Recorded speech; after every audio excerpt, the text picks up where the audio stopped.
Chapter 2 polynomials. CBSE के new syllabus के according हम एनसीईआरटी बुक से एक्सरसाइज 2.2 कर रहे थे। क्वेश्चन नंबर 1 हम कंप्लीट कर चुके हैं। अब करेंगे question number 2। Find a quadratic polynomials each with the given numbers as the sum and product of its zeros respectively. तो देखिए हमें यहाँ इस क्वेश्चन में क्वाड्रेटिक पॉलिनोमियल्स पता करना है या क्वाड्रेटिक पॉलिनोमियल बनाना है। कब? जब हमें सम और प्रोडक्ट ऑफ जीरोस गिवन हो। देखिए यहाँ पर पहला वाला जो दे रखा है ये सम है और दूसरा जो है ये गिवन है प्रोडक्ट। ठीक है, सम ऑफ जीरोस यहाँ गिवन है 1/4, तो यहाँ लिख लेते हैं पहले सम ऑफ जीरोस इक्वल टू 1/4। अब देखिए सम ऑफ जीरोस का हमारा फॉर्मूला क्या होता है, तो देखिए सम ऑफ जीरोस का फॉर्मूला हमारा होता है -b/a। ठीक है, ये सम ऑफ जीरोस होता है -b/a और -b/a यहाँ क्वेश्चन में गिवन है कितना 1/4। तो यहाँ हम लिख सकते हैं इक्वल टू में 1/4। देखिए b क्या है, a क्या है और आगे c भी पढ़ेंगे तो वो क्या होती है। मैं पहले ना आपको एक स्टैंडर्ड फॉर्म जो क्वाड्रेटिक पॉलिनोमियल की होती है वो यहाँ पर एक बार लिख के बता देता हूँ। ax² + bx + c, ये एक हमारी स्टैंडर्ड फॉर्म होती है एक क्वाड्रेटिक पॉलिनोमियल की। ठीक है, x² का कोफिशिएंट a और x का कोफिशिएंट b और c क्या एक कांस्टेंट टर्म होती है। ठीक है, अब ऐसे जैसे हमने सम ऑफ जीरोस लिखा ऐसे ही जरा प्रोडक्ट भी लिख देते हैं जो कि गिवन है कितना -1। तो यहाँ लिख देते हैं प्रोडक्ट ऑफ जीरोस। तो प्रोडक्ट ऑफ जीरोस हमारे पास गिवन है -1 और प्रोडक्ट ऑफ जीरोस का हमारे पास फॉर्मूला होता है क्या c/a। ठीक है, क्वेश्चन नंबर 1 में हमने इसको बेहतर ढंग से समझा भी था। चलिए प्रोडक्ट ऑफ जीरो c/a होता है और यहाँ गिवन है कितना -1।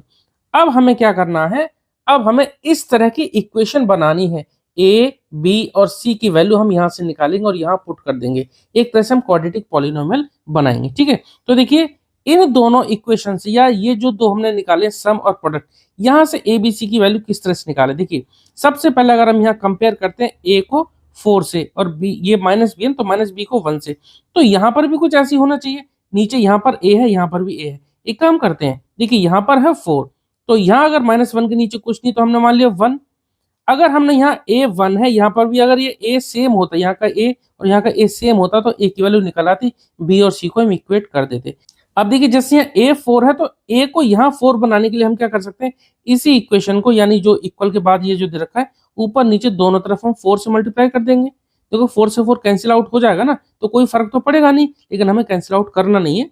ठीक है, तो -1 × 4 क्या आएगा -4 अपॉन में 1 × 4 क्या होगा 4। अब जरा अगर हम इनको इन दोनों सम और प्रोडक्ट के नीचे जो डिनोमिनेटर है a की वैल्यू यहाँ 4, यहाँ भी a की वैल्यू कितनी आ गई 4, यहाँ से हमने दोनों को कंपेयर किया तो a की वैल्यू 4 आ गई। तो यहाँ लिख देते हैं it implies that a equal to आ गया कितना 4। अब देखो b कितना आएगा, ये -b की वैल्यू है 1। यहाँ मैं अगर इस तरह से लिखूं -b इक्वल टू 1 तो देखिए माइनस जो है इधर शिफ्ट हो जाएगा तो b इक्वल टू क्या आ जाएगा -1 आ जाएगा। ठीक है, a आ गया हमारा कितना 4 और b आ गया कितना -1। c देख लेते हैं तो c कितना हो जाएगा -4। कितना आएगा c की वैल्यू कितनी आ गई -4। ठीक है, अब a की वैल्यू b की वैल्यू c की वैल्यू आ गई, उठा के हम यहाँ पुट कर देते हैं, हमारा क्वाड्रेटिक पॉलिनोमियल मिल जाएगा।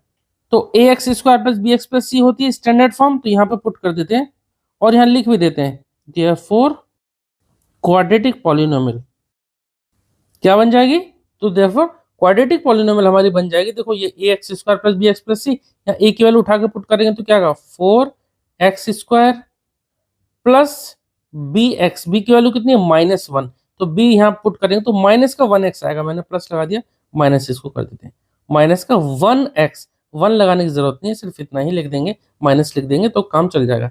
प्लस c की वैल्यू कितनी आई है -4 तो ये -4। तो ये हमारी क्वाड्रेटिक पॉलिनोमियल आ गई। ठीक है, यही हमसे पूछी थी।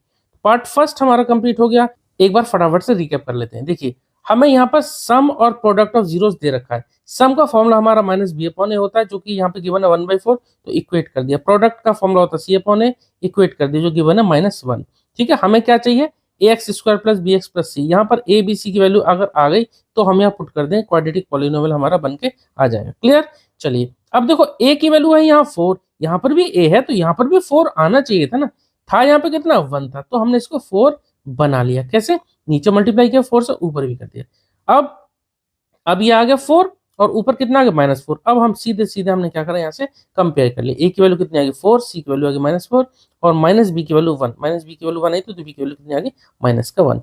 ए बी सी तीनों वैल्यू आ गई, बस हम क्वाड्रेटिक पॉलिनोमियल हम यहाँ पे वैल्यू पुट करके बना लेंगे, ये आ गया। ठीक है, नेक्स्ट करते हैं √2, 1/3 सम दे रखा है कितना √2। तो यहाँ देखो सम का फॉर्मूला हमारा क्या होता है, सम का फॉर्मूला हमारा होता है कितना -b/a, और यहाँ कितना गिवन है, ये दे रखा है कितना √2। ठीक है, आगे चलते हैं। प्रोडक्ट कितना गिवन है, तो देखो प्रोडक्ट गिवन है हमारा, फॉर्मूला तो होता हमारा c/a, और यहाँ गिवन कितना 1/3। अब देखिए यहाँ पर भी a है नीचे, यहाँ पर भी a है, तो ये तो सेम होना चाहिए ना। यहाँ पर a की वैल्यू कितनी है, इसके नीचे कुछ नहीं, हमने मान लिया 1, और यहाँ पे a की वैल्यू कितनी है 3। तो ये 3 और 1 तो इक्वल हुआ नहीं ना, तो देखो 3 को 1 बनाने से बेहतर है कि हम 1 को ही 3 बना लेते हैं। 1 को 3 कैसे बनाएंगे, नीचे 3 मल्टीप्लाई करके, नीचे 3 किया तो ऊपर भी मल्टीप्लाई करना पड़ेगा। अब क्या बन गया, देखो √2 × 3 है ना, तो देखिए 3 को अंदर रूट में तो मल्टीप्लाई करेंगे नहीं, 3 को पहले लिख दो आप, क्या बन जाएगा, ये बन जाएगा 3√2, और अपॉन में क्या होगा, अपॉन में 1 3 है 3। क्लियर। अब देखो a की वैल्यू यहाँ कितनी आ गई 3, यहाँ भी a की वैल्यू 3 है, तो हम यहाँ पे लिख देते हैं इट इम्प्लाइज दैट a की वैल्यू आ गई कितनी, a की वैल्यू आ गई हमारी 3, और b की वैल्यू कितनी आ जाती है, देखो -b की वैल्यू 3√2 है, तो लिख देते हैं -b = 3√2। लेकिन हमें तो b की वैल्यू चाहिए थी, तो माइनस इधर शिफ्ट कर देते हैं दूसरी तरफ, तो b की वैल्यू कितनी आ जाएगी -3√2।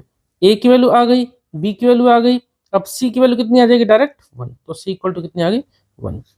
ठीक है, मैंने इनको यहाँ पे ब्लॉक में बंद कर दिया ताकि आपको याद रहे। चलिए अब आगे ए बी सी की वैल्यू आ गई, अब ax² + bx + c यहाँ पे वैल्यू पुट कर देते हैं।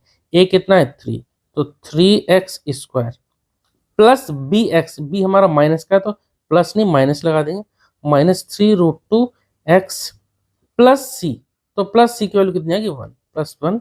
ये हमारी क्वाड्रेटिक पॉलिनोमियल आ गई। ठीक है, तो ये पार्ट सेकंड हमारा कंप्लीट हो गया। पार्ट थर्ड करेंगे। पार्ट थर्ड देखते हैं। देखिए यहाँ पर सम ऑफ जीरोस दे रखा है 0 और प्रोडक्ट दे रखा है √5। तो हम यहाँ पर लिख देते हैं sum of zeros. Sum of zeros का हमारे पास फॉर्मूला क्या होता है, -b/a ये होता है, और ये गिवन कितना है 0। ठीक है, ऐसे ही जरा प्रोडक्ट ऑफ जीरोस भी हम यहाँ लिख देते हैं। प्रोडक्ट ऑफ जीरोस का हमारे पास फॉर्मूला क्या होता है c/a, और यहाँ पर कितना गिवन है √5। ठीक है, √5। अब देखिए ना तो यहाँ पर नीचे कुछ है और ना ही यहाँ पर, तो हम क्या कर देते हैं 1 मान लेते हैं नीचे डिनोमिनेटर में, यहाँ पर भी हम 1 मान लेते हैं, कोई फर्क नहीं पड़ेगा।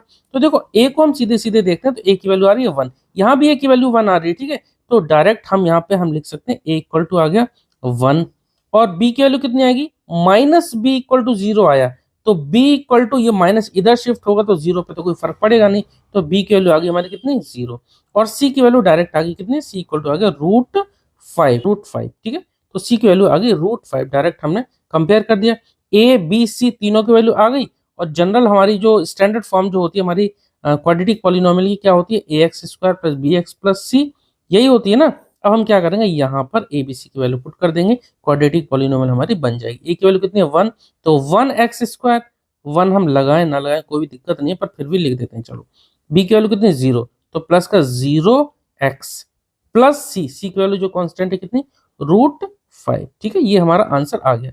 आप इसको ऐसे भी लिख सकते हैं x² + 0x + √5। ठीक है, इस तरह से हमारी क्वाड्रेटिक पॉलिनोमियल बन गई। और दूसरी बात, अगर आप यहाँ 0 ना लिखना चाहें तो ना लिखें, तो सही इक्वेशन क्या बन जाएगी x² + ये मत लिखो, क्या बन गया √5। ये हमारा आंसर आ गया। ठीक है, चलिए पार्ट फोर्थ देखते हैं। यहाँ पर देखिए सम ऑफ जीरोस 1 है और प्रोडक्ट भी हमारा 1 है, तो लिख देते हैं sum of zeros. Sum of zeros, वैसे ही अल्फा और बीटा होते हैं, उन्हीं का सम होता है, यानी जो जीरोस एक्स के वाले जो निकालते हैं उनको हम अल्फा और बीटा नाम दे देते हैं। ठीक है, तो सम ऑफ जीरोस यहाँ पर गिवन है कितना 1। ध्यान दीजिएगा ये दो अलग अलग जीरोस नहीं होते हैं, यहाँ क्वेश्चन में गिवन है कि पहला वाला सम और दूसरा वाला प्रोडक्ट है, तो सम ऑफ जीरोस कितना 1, और यहाँ गिवन है कितने के बराबर होता है -b/a। ये तो गिवन है, और -b/a जो हमारा फॉर्मूला होता है वो हमने यहाँ पे लगा दिया। अब देखिए product of zeros, product of zeros, product of zeros का फॉर्मूला क्या होता है c/a होता है। अब क्योंकि मैंने यहाँ पे जो वैल्यू पहले लिख दी और ये जो फॉर्मूला बाद में लिखा है, हालांकि अब तक जो हम करते आए थे पहले फॉर्मूला लिखा था और जो वैल्यू गिवन थी वो हमने बाद में लिख दी, तो कोई फर्क नहीं, अगर आपने पहले वैल्यू लिख दी बाद में फॉर्मूला लिख दिया तो कोई फर्क नहीं पड़ेगा। प्रोडक्ट ऑफ जीरोस गिवन है हमारे पास कितना 1, और फॉर्मूला क्या होता है c/a। ठीक है, अब यहाँ हम दोनों में कंपेयर करते हैं तो इसके नीचे कुछ नहीं है तो हमने माना 1, इसके नीचे भी कुछ नहीं है तो मान लिया हमने मान लिया 1। ए की वैल्यू 1, यहाँ भी ए की वैल्यू 1, तो सीधे सीधे ए की वैल्यू 1 हो जाएगी, सी की वैल्यू 1 हो जाएगी और माइनस बी की वैल्यू 1 हो जाएगी। ठीक है, तो ए की वैल्यू कितनी आ गई, लिख देते हैं, it implies that A equal to कितनी आ गई 1। और देखिए माइनस बी की वैल्यू आ गई 1, तो माइनस इधर शिफ्ट हो जाएगा तो बी की वैल्यू कितनी आ जाएगी -1। ठीक है, 1 इक्वल टू माइनस बी, या माइनस इधर को शिफ्ट कर दें तो बी इक्वल टू -1। ए की वैल्यू आ गई, बी की वैल्यू आ गई, सी की वैल्यू कितनी आ जाएगी, सी की वैल्यू डायरेक्ट 1 आ गई। अब हमारी जो जनरल फॉर्म होती है या स्टैंडर्ड फॉर्म जो होती है हमारी क्वाड्रेटिक पॉलिनोमियल की, ax square plus B X plus C, यही होती है।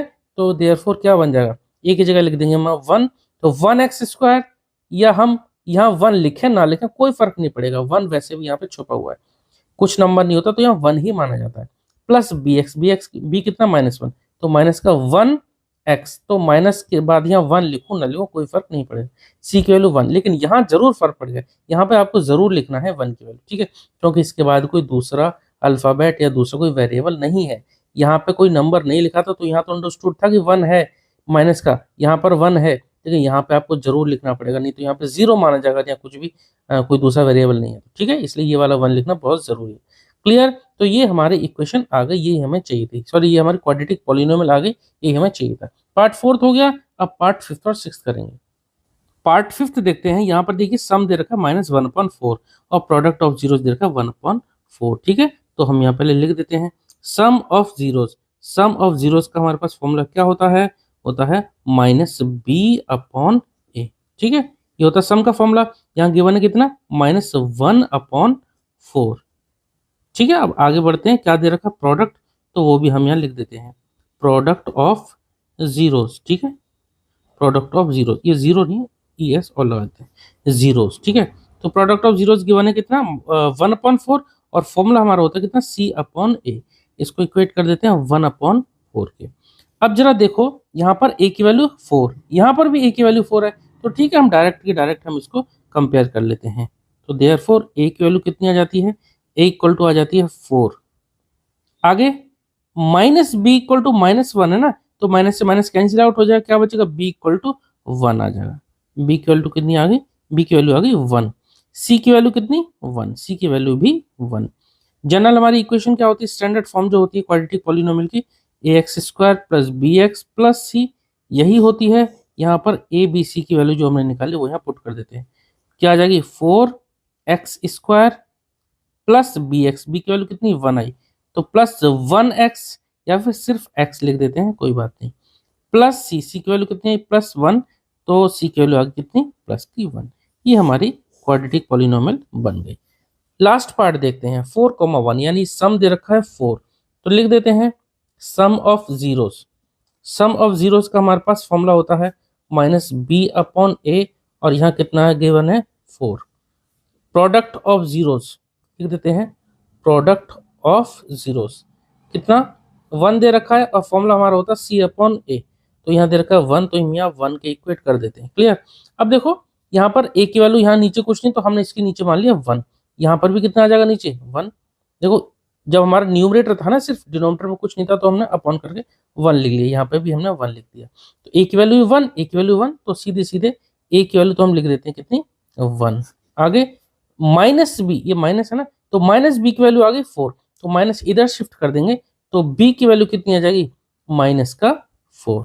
ठीक है, c की वैल्यू c इक्वल टू 1, तो c equal to 1। a b c तीनों की वैल्यू आ गई, तो देयरफॉर हमारी जो पॉलिनोमियल क्या बन गई, क्वाड्रेटिक पॉलिनोमियल क्या बन गया, ax स्क्वायर, इस तरह से होता है ना ax square plus bx plus c, a की वैल्यू कितनी 1, तो 1 इंटू एक्स स्क्वायर यानी ax स्क्वायर प्लस bx यानी माइनस का 4x प्लस c, और c की वैल्यू कितनी है, c की वैल्यू है 1, तो प्लस का 1। ये हमारी क्वाड्रेटिक पॉलिनोमियल बन गई। ठीक है, मैंने इसको डायरेक्ट कर दिया, आप चाहो तो इस इक्वेशन को पहले साथ साथ लिख सकते हो। इस तरह से क्वेश्चन नंबर 2 हमारा कंप्लीट हो गया। आई होप कि आपको इस समझ में आया होगा। अगर आपको फिर भी किसी पार्ट में कोई डाउट रहता है या इस चैप्टर में किसी भी क्वेश्चन में कोई डाउट रहता है तो प्लीज आप कमेंट सेक्शन में जरूर पूछना। ओके, मिलते हैं नेक्स्ट वीडियो में। Okay, thank you.